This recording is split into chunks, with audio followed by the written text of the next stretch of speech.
Nature égale futur. Des ailes dans la ville.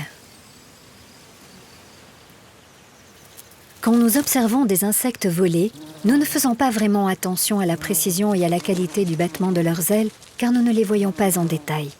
Pourtant, en les observant au ralenti, on réalise à quel point ces ailes se déforment sous l'effet du battement.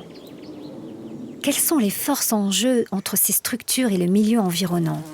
Et comment pourrait-on adapter une telle capacité de flexibilité et de déformation?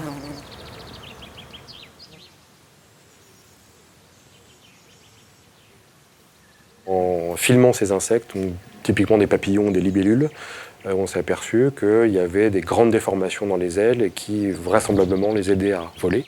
Les ailes, ce n'est pas d'objet rigide, et donc on sait qu'il y a une interaction entre l'élasticité de l'objet et la dynamique de fluide autour.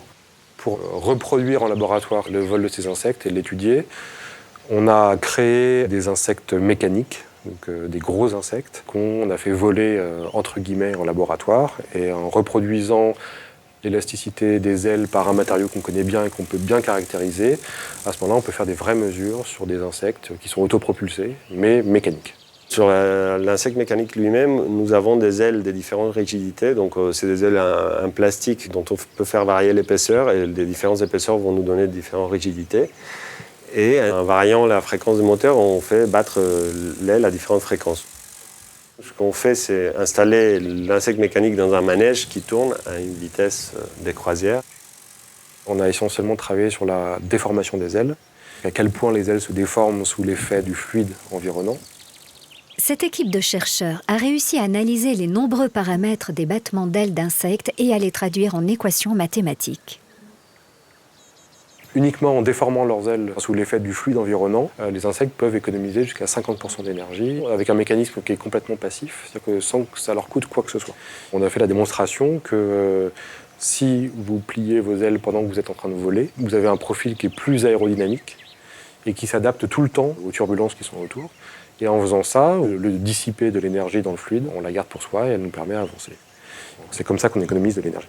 Cette capacité de stockage de l'énergie grâce à une plus grande flexibilité peut avoir de nombreuses applications.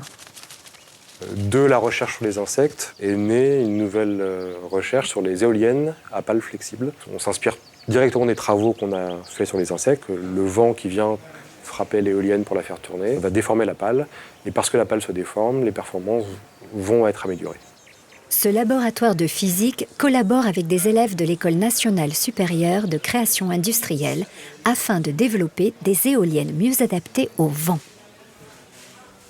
On travaille un peu main dans la main, d'un côté scientifique et technique, et de l'autre côté, un côté d'insertion dans le tissu urbain de ces nouveaux objets. Les idées qui ont émergé, c'est par exemple le mobilier urbain, donc typiquement se servir des éoliennes pour alimenter des lampadaires.